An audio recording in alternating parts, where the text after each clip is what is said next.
Bwana Yesu asifiwe sana. Kipindi hewani ni Holy Movies Updates and I'm so excited kurudi kwako tena kwa nafasi nyingine nikiwa na mtu mwingine special kabisa ambaye ninajua utamfurahia.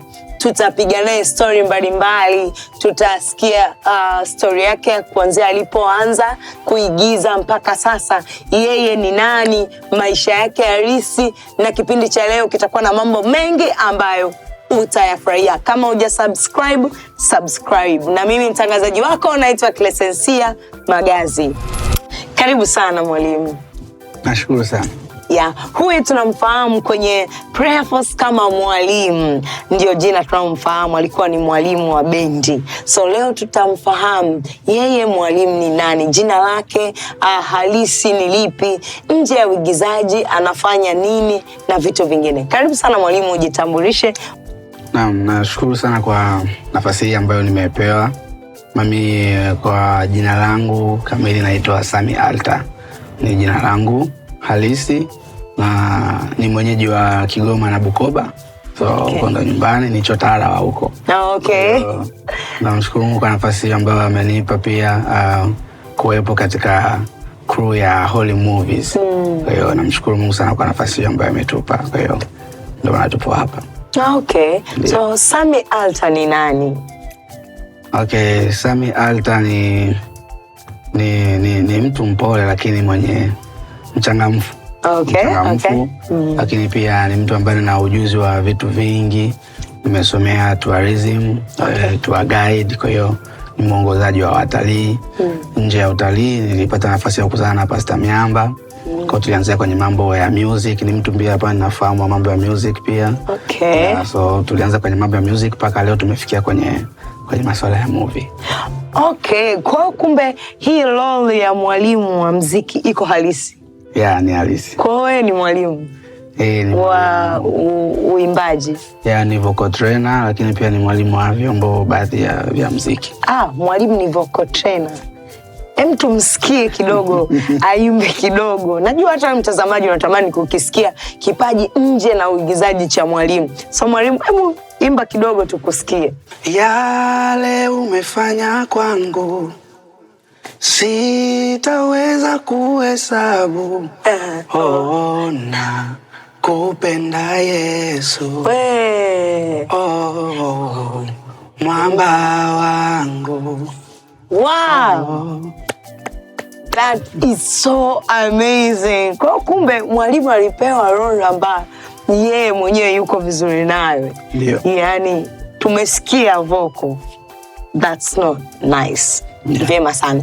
So mwalimu amemuoa Jala. Sami Alta ameoa. Mwalimu ameoa, lakini Sami Alta bado hajaoa. Ndio.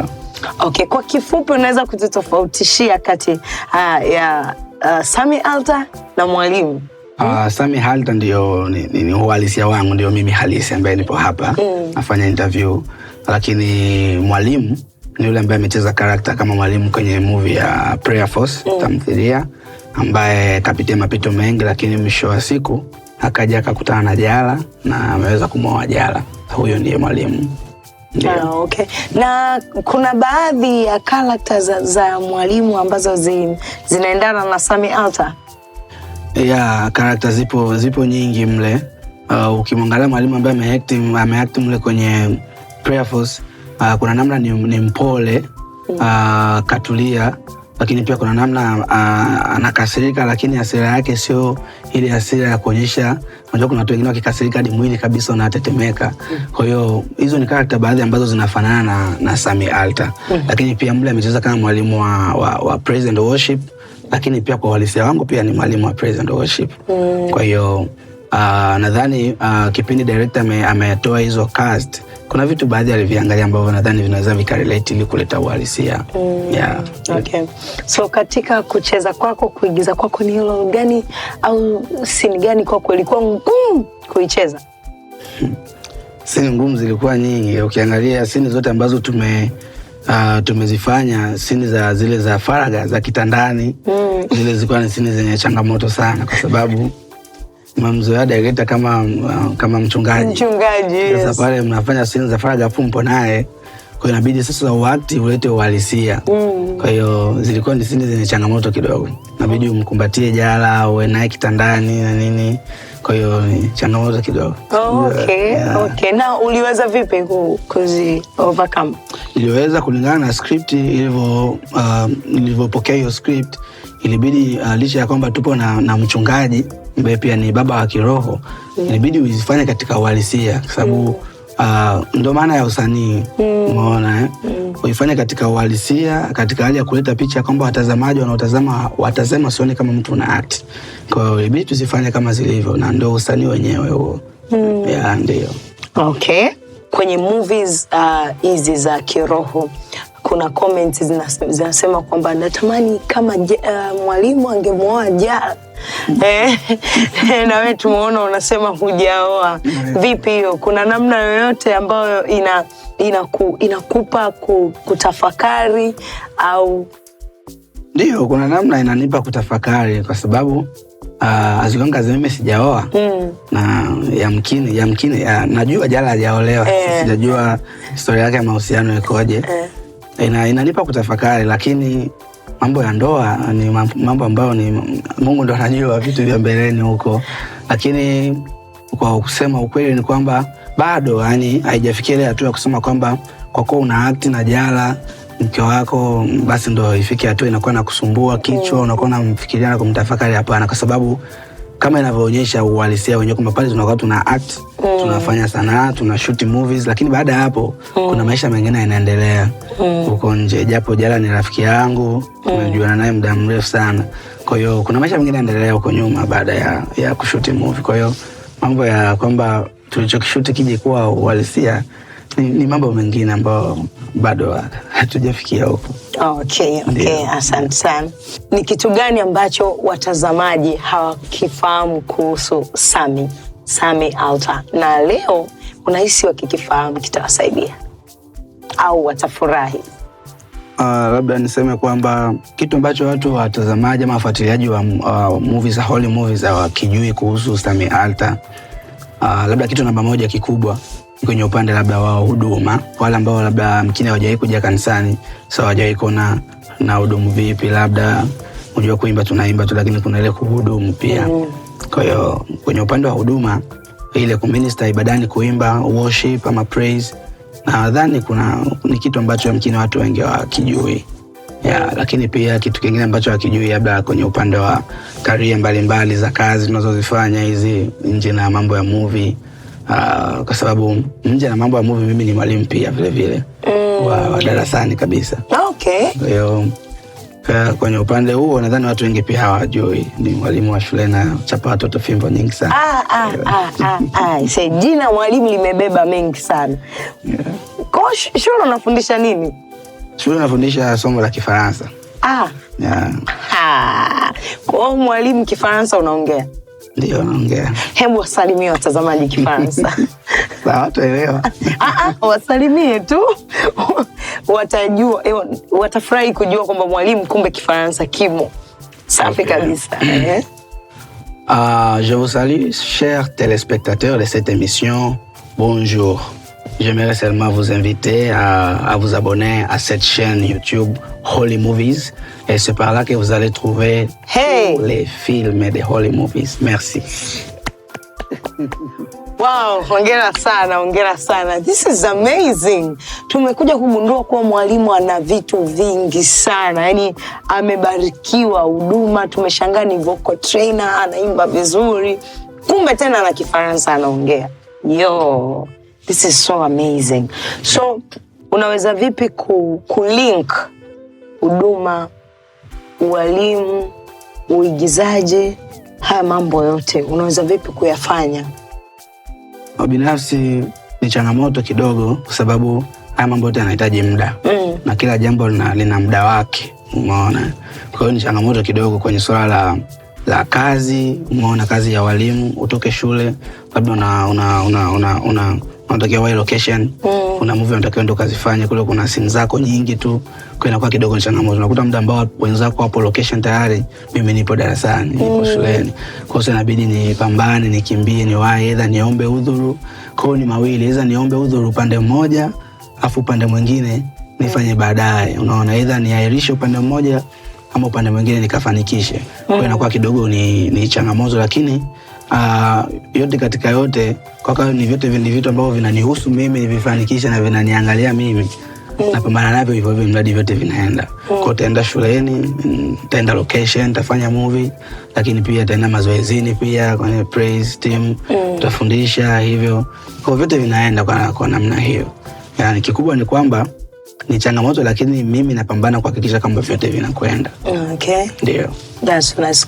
Kwa mfano, kuna mtazamaji huko anatamani siku moja aje amuone mwalimu au Sammy Alta akiwa anahudumu, akiwa anaimba, atamuona wapi? Nadhani sehemu pekee pa kumuona kwenye masuala ya huduma ni kanisani. Aje kanisani, nadhani siku ya Jumatano tunakuwa tuna ibada jioni saa 10, na Jumapili pia asubuhi tunakuwa tuna ibada. Kwa ni rahisi sana kuweza kukutana na tukashare mawili matatu, ama wakaweza kumtazama Sammy Alta, lakini pia wakagundua kile kitu ambacho vile ambavyo watu wanaabudu Mungu wapo kanisani nje na kuigiza. Tukiwa katika uhalisia huu wa kanisani, kuna uhalisia, kuna vazi jingine ambavyo tunakuwa tumelivaa katika swala la kumwabudu Mungu, sababu maandiko yanasema waabudu halisi watu waabudu Bwana katika roho na kweli. Kwa hiyo tuwapo katika kanisani kunakuwa ni roho na kweli, sio tena kuigiza. Kwa hiyo nadhani kwenye movie ya Dhambi Yangu kuna namna uliona tulikuwa tunaimba, kuna kipindi kuna scene inaonyesha tukiwa tunaimba kanisani, tulikuwa tunaimba lakini tulikuwa tunaigiza pale kwenye movie. Lakini atakapokuja huyo mtu siku za ibada, ni rahisi kuona vile ambavyo tunamwabudu Mungu katika roho na kweli, katika uhalisia. Okay. So wewe kama Sammy Alta unacheza movie za kiroho, si ndio? Huwa unajiandaa vipi? Sidhani kama movie ya kiroho unaingia tu kucheza kama wanavyoanza kucheza wengine. Kwa sababu unakuta umebeba role ambayo inabidi ikafundishe watu, inabidi ikawajenge watu kiroho, ikawaimarishe. So huwa unajiandaa vipi kiroho kwenda kuhakikisha unakifanya kile kitu, ule uigizaji kwa ubora? Kuna ratiba binafsi na ratiba ya ujumla. Nikimaanisha kwamba kuna ratiba binafsi ya kwangu mimi, alafu kuna ratiba ya ujumla ya crew nzima kabla ya movie. Mimi ratiba yangu binafsi ni kwamba kabla sija shoot, ninapopata script lazima ni muombe Mungu, nimshirikishe Mungu. Kuna muda unapokea script, unapewa uisome, lakini uelewe kabisa. Kwa sababu unakuta kichwa kina mambo mengi. Mshatoka shuleni huko umevurugwa, watoto wamefeli sometimes, unaona kuna mambo ni mengi sana, unaona aidha kwenye vitu mbalimbali, familia. Kwa unapata script, ile script inahitaji utulivu wa hali ya juu sana. Script sio kusoma tu na kucheza. Wewe inabidi uisome na uicheze. Sio kutoa script kama ulivyoimeza, hapana. Kwa hiyo unakuta uelewi. So katika moment kama hizo unakuta lazima nimshirikishe Mungu ili nikaweze kuielewa, kuisoma na kuicheza vizuri. Kwa hiyo ni ratiba yangu binafsi, na niwapo location lazima niombe Mungu kabla sijaanza kucheza. Lakini ratiba za ujumla, crew wakisha seti vifaa, cameras na nini, kabla tuanze kazi yoyote lazima tumuombe Mungu kwanza, then tunafungua kipindi ndo tunaanza kushoot. Kwa hiyo inakuwa ni msaada sana kwangu ama kwetu kwa ujumla. Okay, kwa kumbe huwa kabla hatujaona vile zinachezwa zile script, waga ni mmefanya maombi kwanza? Waga tunaomba kwanza. So kwenye tamthilia hii ya Prayer Force tumeona kwa namna ulivyocheza mwanzo, ulikuwa mtumishi wa Mungu, baadaye akaja jara akakuangusha katika dhambi, ukapata maambukizi ya ukimwi, lakini baadaye tena ukaja ukarudi kwenye mstari. Unadhani watu wajifunze nini kupitia anguko ulilopata na kurudi kwenye mstari? Kwanza mimi nadhani kitu cha kwanza cha watu kujifunza ni kwamba si kila anayeanguka huwa anapata neema ya kusimama. Sababu kuanguka na kusimama ni neema. Wapo wengi ambao walianguka hawakusimama tena. Unaona watu tunatofautiana. Sisi tuna story huko background kabla watu hawajaokoka huko nyuma huko, na wenzangu ambao nilikuwa nao kwenye makundi mbalimbali za ujana na nini. Mpaka leo nina hakika kuna watu ambao nilikuwa nao hawakusimama kabisa. Unaona wengine nawajua kwa majina yao. Kwa sasa kama mimi kwa mfano katika uhalisia mimi mpaka nimesimama namna hii ama nimeokoka, ni neema kubwa sana kwa hivyo mpaka sasa hivi. Kwa hiyo kitu ambacho ningetamani watu wajifunze ni kwamba waone kama vile sio guarantee, yani sio guarantee kwa mtu kuanguka afu akaona kwamba nitasimama ama akaplan kwamba mwakani nitaokoka. Sasa hivi ni ile maisha kwanza, ni ile bata mambo yaende hivyo kwenye wokovu, sababu wokovu ni neema. Neema ni kustahilishwa usipostahili. Umeona? Kwa hiyo Mungu amechilia neema yake. Kwa mtu anapotazama sini kama hizo ama sehemu kama hizo, wazichukulie katika upande chanya zaidi. Kwamba anaweza kana anapitia changamoto ama namfahamu mtu ambaye anapitia changamoto kama hizo na yeye pia alikuwa ameokoka kanisani, aone kwamba kuna hope baadaye, aone kama kuna tegemeo jipya baadaye, asiendelee kukaa, asiendelee kurudi nyuma, kujichanganya kwenye yale matope. Aone kwamba kuna msaada mbeleni wa kimungu ambao utamsaidia. Kama vile ambavyo mimi nilipata neema, Mungu akaninunulia jala. Unaona, mwalimu Mungu akamnunulia jala, kapata nafasi ya kuokoka na kusimama tena upya. Ndivyo ambavyo pia wao pia waone pia katika changamoto zile walizonazo, waone kwamba ipo nafasi nyingine ya pili ambapo Mungu anaweza kawapa. Na si kwa wale ambao hawajaanguka bado, waone kwamba kuna chance ya kucheza kwamba atakuja kuanguka halafu atasimama. Wokovu ni neema, yani hatuna guarantee. Okay. Yeah. Ajidhani haya amesimama, ajiangalie asianguke. Asianguke. So hii inamaanisha kwamba kama nimemuelewa vizuri, mwalimu amezungumzia watu wawili. Yule ambaye amesimama awe makini asianguke. Yeah. Lakini wewe ambaye umeanguka, tumaini lipo. Yeah. Wakati huu tunatamani kujua mwalimu anapenda nini katika maisha yake halisi kama Sami. Mimi kitu kikubwa ambacho nakipenda sana ni napenda sana safari. Na ndio kitu pekee ambacho kilinipeleka nikaenda kusomea tourism kwa sababu napenda sana napenda route sana, unaona. Kwa hiyo nilikaa nikatafakari nikaona kazi ambayo itanifanya mimi kupita pita ni tourism, kama nikasoma. Licha ya kwamba bado sijaanza kwa actually kwa sasa hivi sifanyi kazi, lakini ni kitu kilinipush sababu napenda sana. Lakini the most kitu ambacho nilikuwa nakitamani sana napenda sana journalism, habari, napenda sana. Okay. Nimekuwa nikiangalia taarifa habari na miaka 6, miaka 7 nakaa kwenye TV naangalia mtu yule presenter anavokaa, anatupotoa habari, mimi na enjoy sana nikimwangalia. Kwa hiyo okay, kitu kilinijengea mpaka nikakuwa kwa namna hiyo. Kwa napenda sana hivyo vitu. Sami Alta, tunaweza kupata story yake fupi ya wokovu? Kwa sababu kuna vijana wengi ambao nina uhakika wamemuona mwalimu baada ya kuokoka. Alikuwa ni mtu ambaye analijua neno, ana safari fulani hivi. Kuna ile safari ya mwalimu ya wokovu. Sasa tunatamani tuijue safari ya Sami Alta ya wokovu. Mpaka ameokoka alikuwa wapi? Ilikuwaje? Ilikuwa rahisi kiasi gani? Au ilikuwa ngumu kiasi gani? Safari ya wokovu, kila mtu ana safari yake ya wokovu. Lakini kwa upande wangu mimi haikuwa rahisi sana kihivyo kuokoka. Maana hata sasa bado naichuchumilia ile mede ya wokovu. Kwa bado tupo safarini. Unaweza ukagraduate kwenye wokovu, uweze kugraduate. Kwa hiyo safari ya wokovu haikuwa rahisi kabisa kwa sababu kuna maisha, kuna utu wa kale ule wa nyuma. Nachokumbuka tu ni kwamba music imetoka nao mbali sana. Kwa hiyo nimepiga music kwenye bendi nyingi sana za kidunia. Unaona, takriban karibia zote za Dana zijua. Sababu kila weekend ilikuwa leo tupo kwenye baa hii, kesho baa hii. Kwa hiyo majina yote ya mabana yajua na mitaa. Kwa hiyo unakuta safari katika hali ya kutafuta maisha, unajua upo chuo, unasoma chuo na lazima uhakikishe kwamba mambo yanaenda. Huwezi kutegemea kutumiwa kila siku na ndugu, jamaa, wazazi. Kwa unakuta sometimes zile zinachelewa zile. Alafu una uhitaji. Kwa hiyo lazima ujichanganye. Ukiangalia nina kitu ambacho Mungu amenipa. Kwa hiyo nilikuwa nakitumia lakini katika indirect njia tofauti. Kwa hiyo nimepiga sana muziki huko Vinanda, kwenye baa nyingi na kwenye mabendi mengi singependa kuyataja. Kwa hiyo ilikuwa ni safari ya nyuma. Lakini kuna kitu kimoja ambacho sitokuja kukisahau hata siku moja. Licha ya kuwepo kwenye makundi mbalimbali ya vijana na nini, lakini kitu ambacho waga namshukuru Mungu ni kwamba kuna ile chembe ya kimungu haikuwahi kupotea. Hichi kitu waga nakitafakari kila siku, afu namshukuru Mungu.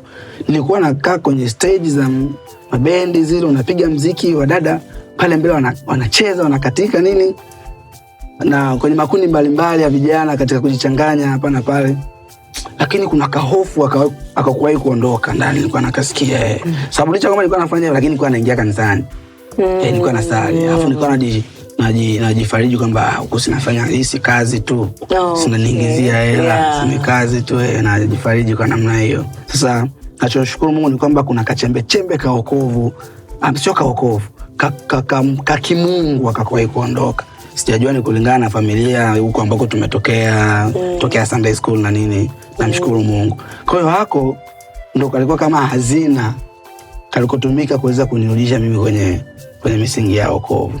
Sababu kila mara nilipokuwa nikisikiza neno la Mungu, sikuwahi kukufuru, sikuwahi kuchukulia simple au kutukana kwamba watumishi wako hivi, sikuwahi kuchukulia hivyo. Kwa hiyo namshukuru Mungu, hiyo hali ilikuja tena kufufuka upya mpaka nikaamua kuziacha zile kazi zote. Na kuna mahala nilikuwa nasali kabla sijakutana na Pastor Miamba, mpaka nimekuja kukutana na Pastor Miamba, nadhani ndio msingi uliwekwa imara sana wa wokovu. Kwa sababu ni kweli nilikuwa namjua Mungu huko kwingine, lakini kwa tokea nimefika kwa Pastor Miamba ndio nimeweza kujitambua. Hata huduma pia nimeweza kujua kwamba kumbe mimi na huduma hii ni kwenye malezi yake ndio ameweza kunishape na kunitengeneza. Na kuna muda alikuwa anafoka anambia, wewe ungekuwa kama mwanangu mdogo nikutandika fimbo kabisa. Kwa hiyo mimi nilikuwa mtu anaitwa always wanted. Always wanted. Sababu kila Jumapili lazima kuwepo na kesi. Kila Jumapili baada ya ibada lazima niwe na kesi ofisini kwake. Kwa hiyo nilikuwa ni mtu wa kusolve kila siku. Kwa hiyo amenilea mwenyewe. Okay. Kumbe yani mbali na vyote Pastor Miamba ni baba. Ni baba kabisa. Kabisa amekulea. Hadi viboko amemtishia. Viboko kabisa kanitishia, ananiambia hii nguo nisikuone nayo tena, usivae nguo. Unaona hii nguo basi tena, hichi kiatu hapana. Kwa hiyo kuna vitu vingi ameniingilia hadi kwenye maisha yangu ya ndani kabisa, unaona. Na mimi nashukuru Mungu kwa sababu sikuwahi kuyachukulia mashauri yake kawaida kwamba wewe mtu baki tu, hapana. Kwa hiyo kuna ile hofu ambayo Mungu aliweka ndani, nilikuwa napokea mashauri kama alivyo anafoka, nitakasirika kwa sababu hamna mtu yote anayefokewa waga anatabasamu. Kwa hiyo nitakasirika, lakini nikitoka pale ofisini kuna ile hofu inaingia ndani, napokea kama baba, then nabadilika. Kwa mpaka leo tumefika hapa. Tumepiga story nyingi sana pamoja na mtumishi wa Mungu Sammy Alta, na tumepata kumjua mambo mbalimbali yanayomhusu. So wakati huu share, subscribe, comment, like kwa ajili ya kuendelea kuifanya injili iende mbele, kwa sababu yapo mengi sana ambao ndugu zetu wamejifunza. Mimi mtangazaji wako naitwa Clesensia Magazi, nilikuwa na wewe kuanzia mwanzo mpaka sasa nafika mwisho. Comment hapa chini kwamba next time unatamani tuwe na nani mahali hapa upate kumjua safari yake nzima ya uigizaji. So until next time, ciao. Ni matumaini yangu ya kwamba umefurahia na umebarikiwa.